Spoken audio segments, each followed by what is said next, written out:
So in chapter 15, we have, in essence, three major parables about lostness. And I think we'll want to spend most of our time on that third one, the parable of the lost son, which is, in a sense, three parables in itself. But just before we get there, the parable of the lost sheep, I think, is interesting. It didn't really make an impression on me actually until I visited Israel and wandered the hillsides and actually saw where these sheep actually wander. And it really blew me away that all of the crisscrossing paths all over the hillside, which really suggests that if a sheep really isn't paying careful attention to its fold and just simply is paying attention to what is in front of its nose, it will get hopelessly lost in pretty short order. And I remember Tex Sample once making the observation that those who say, I'm not in any religious tradition, for instance, or I have no attachments to tradition, he says that it's not really, what ends up happening is not that one becomes this great, fierce, independent soul, but one ends up buying into whatever the dominant tradition is that society is preaching at the moment then. That it's not a matter of choosing that to be not of a flock. We're always of some sort of flock. And if we simply, if we're not concentrating on what is the community, what is the tradition that I want to be attached to, where I find my life and love and being, that it's easy to simply, if we're not paying attention, kind of start buying into whatever the master narrative of society is at the time. And so many of us, you kind of just subconsciously buy into this kind of utilitarian consumerism of American society if we aren't paying very careful attention to where's the flock. How do you get lost if you're already lost? Yeah. But there's lots of crisscrossing paths out there. It's not to say that we should only be sheep in the sense of never question anything in the tradition or just follow it slavishly. But there's a meaningful connection there, that a call to vigilance in choosing the flock carefully and then being vigilant about that. Anyway. How do the sheep get lost? They nibble themselves lost. There we go. This clump, that clump, pretty soon, where am I? Exactly, yeah. But let's move on to what I think is the meat of this chapter, which is this third parable, the parable of the lost son, which is really, I mentioned earlier, is like three, and you mentioned in your commentary, is like three parables within a parable. And probably the most famous story in Western civilization. Yes, also known as the prodigal son. Yeah. What can you tell us about that? About the prodigal? Yeah. Well, first of all, you have to decide which character you want to play in any parable. You want to play the waiting father, you want to play the prodigal, you want to play the elder brother. There's the three parables. There's the three parables. So I just thought we should complete that thought, yeah. Okay, so what? Well, I identify most with the elder brother, as I think most of mainline churches today are much more in that camp than the others. And I know exceptions, and I also think that there are whole traditions that are much more prodigal. And maybe the older I get, the more I identify with the waiting father. But the elder brother type, the Pharisee type, the guy who thinks he's got no problems, he's just here to be God's helper, is the most devastating dimension of the whole parable. And in what way? Well, just because he doesn't know he's lost. So it's that same question. How do you get lost if you're already lost? But what's worse than that is, if you don't know you're lost, then what's the hope? It's like the guy prays, I thank thee that I'm not as other men, and he can't possibly have a prayer life because he has no needs. He doesn't need God. So it's all closed off. And the elder brother thinks, my case is righteous. No dimension I need to grow in. It's just the other guy. That's true lostness. Yeah, yes. I think that parable of the father really speaks to me. Not that I compare myself to the father in there, but how badly I follow the father's lead in that. I just put myself at the edge of the property.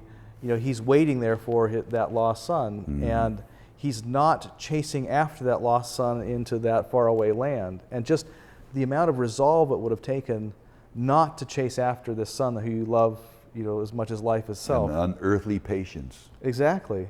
I mean, my urge is like, oh my gosh, he's in trouble. Let's go and let's garner the forces and go and rescue or what have you, or at least show the son I care. Make sure that he knows that I care by following just 3 steps behind him or what have you. But no, he's content to stay right where he is, and maybe that son will never return.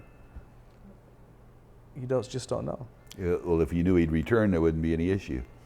And how often in our churches, for instance, and as a minister, that's a constant temptation, too. If somebody says, "I want to leave the church," or I'm not that they're necessarily prodigal sons, but I mean, your first temptation is to chase after, and yet you have to also, at some point, say, "Well, this is the ministry that is going on, and somebody wants to leave. God bless them in that journey." And again, they're not necessarily prodigals; they may be leaving because we're the prodigals, and they're on their way home. But we have to have that sense of self to say, I'm going to wait here and be content with that. Quakers particularly love stories where there's no talking, because silence. Are you telling me I should shut up now? No, because silence is so important and precious to them. And and one of those stories is of an elder in the Quaker church who got really, really furious at the pastor. Hicksite branch of Quakerism has pastors, by the way. Anyway, he got furious that the pastor didn't like how meeting had gone, and he went home, and the next Sabbath, Sunday, he didn't show up, the first time in history that he had not showed up. And so people realized that he was really, really furious. So the pastor thought, this time for a pastoral call. So horse and buggy days out on the farm. So the pastor went out, not knowing exactly what he'd find out, knocked on the door, went into the house. Nobody said a word, right?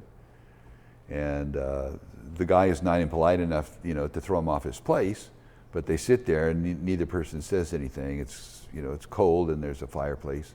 Finally, the pastor gets up, takes the tongs, takes this huge burning white, coal out of the fire, puts it out onto the hearth, and goes back and sits down. So they sit, watching, waiting. Finally, the coal got black, and then the pastor got up, took the tongs, put it back in the fire. Pretty soon it was glowing red. Got up, walked out, never said a word. Neither of them ever spoke. Next Sunday, back in church.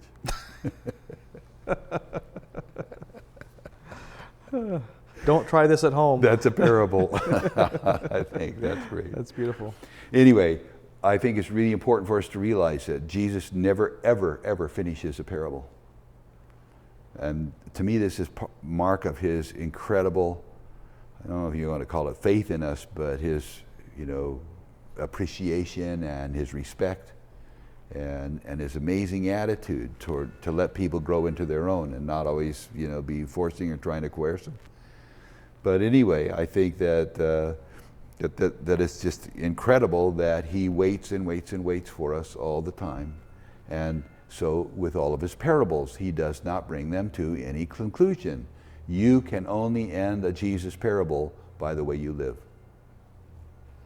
He doesn't do it all for us? Yeah, so every time I think, what's the answer? What is the conclusion? And people keep saying, what does this parable mean? Well, you're the one that has to decide and live it out. Will you, if you're the prodigal, will you actually come back and work hard the rest of your life for the kingdom? Or is this just make-believe because you're hungry? If you're the elder brother, will you forgive your younger brother and reconcile to your father? I mean, the parable doesn't tell you. Only you, by your life, can decide how this parable will end. Mm-hmm. And that's true of all of them. Seems like Jesus in his parables is always running us right up to the edge of the realm, and then the next step is up to us. Yeah. Or back to the Good Samaritan. How does the Good Samaritan story end? Well, it depends on who you find beaten on the side of the road today and how you respond to that. There's life is a question and we have one answer. Get real. Yeah, I think very much in the same light, and which is really, in a sense, saying exactly what you're saying, but just in a different way, that although it's slightly different, is that Jesus seems to be a classic Hebrew storyteller in that he leaves lots of gaps in the narrative.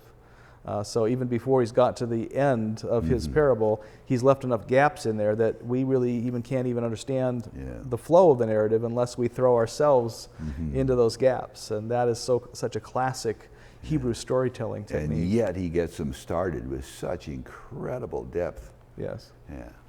Okay. So, On to chapter 16. Okay.